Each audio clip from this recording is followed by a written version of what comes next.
Hello students, I hope all of you are doing very well. Welcome to my YouTube channel Pratik Singh Classes. In this video session, we will study about electrostatic induction. This is from Standard 12 Physics Volume 1 Unit 1 Section 173. In this topic, electrostatic induction, we will study its phenomenon and its reasons. Okay, if you are new to my channel, please subscribe my channel Pratik Singh Classes, like and share among your friends so that everybody will get benefit from my knowledge. And also hit the bell icon so that whenever I will upload a new video, you will get its notification.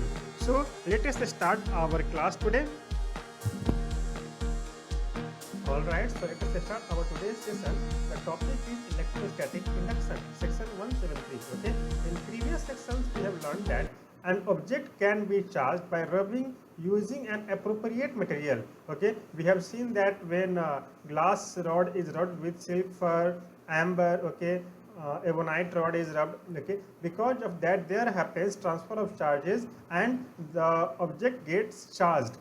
Whenever a charged rod is touched by another conductor, charges start to flow from charged rod to the conductor. Means suppose we have a glass rod which is charged or ebonite rod which is already charged. Already charged means the number of any one kind of charge in that rod is more than the other one. Okay, a conductor is taken which is initially at neutral standard or neutral situation or neutral. Okay, when the number of charges in that conductor are equal. Okay, when the charged rod is kept in contact with the conductor, charges flow from the rod to the conductor. Is it possible to charge a conductor without any contact? Okay, means without making the conductor to keep in contact with the charge rod, is it possible that transfer of charges happen?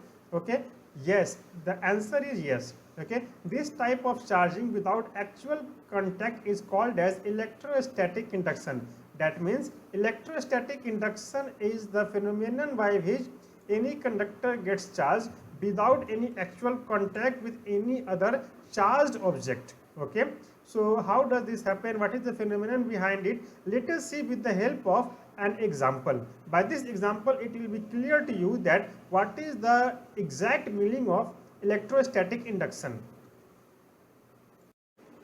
Okay, fine. So consider an uncharged or neutral conducting sphere at rest on an insulating stand. Okay, as you can see in this figure, we have a sphere.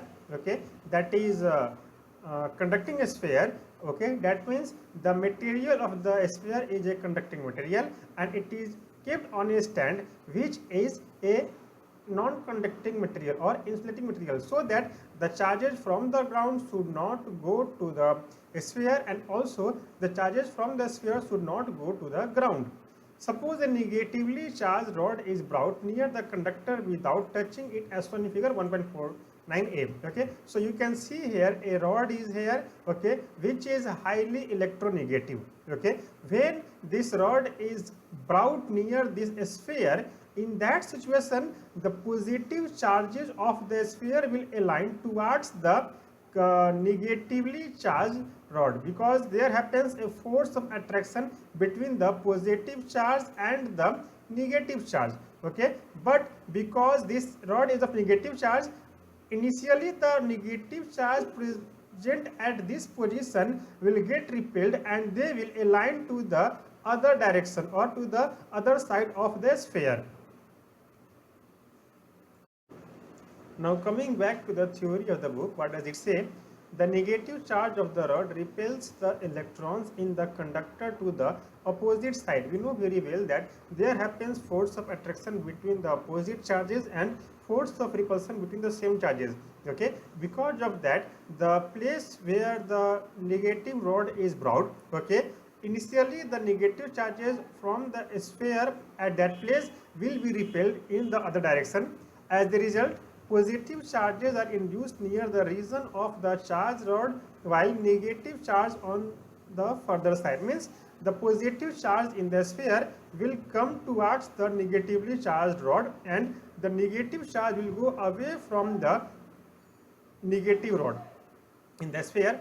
Before induction, the charged rod the free electrons were distributed uniformly on the surface of the conductor and the net charge is 0. What has happened there is, before the negatively charged rod was brought near the sphere, okay, total charges on the sphere including positive and negative charges were uniformly distributed, and so the total charge on the sphere was 0.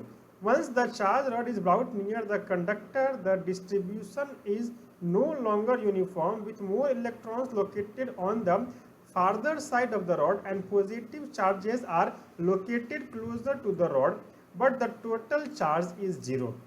Again, what happens is, the positive charges will be attracted towards the negatively charged rod, and the negative charge in the sphere will go to the farther side of the sphere.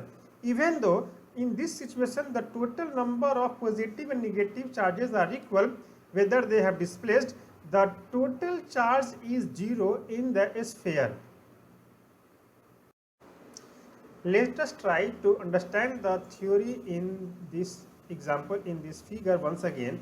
What happens here is, we have a sphere in which total number of positive and negative charges are equal and uniformly distributed. Because of that, the net charge on this sphere was 0. Okay, a negatively charged rod was brought near the sphere. Because of that, the negative charges on the rod will repel the negative charges present at this position of the sphere, and they will go to the further side, and the positive charges on the sphere, because of force of attraction, will be pulled towards this region of the sphere. Okay, even in this situation, total number of charges in this sphere are equal, and positive and negative charges are equal, so net charge on this sphere is 0. Keeping in mind that there is a gap between the rod and the sphere, it doesn't touch each other. Okay, so that is what it is given in the first paragraph.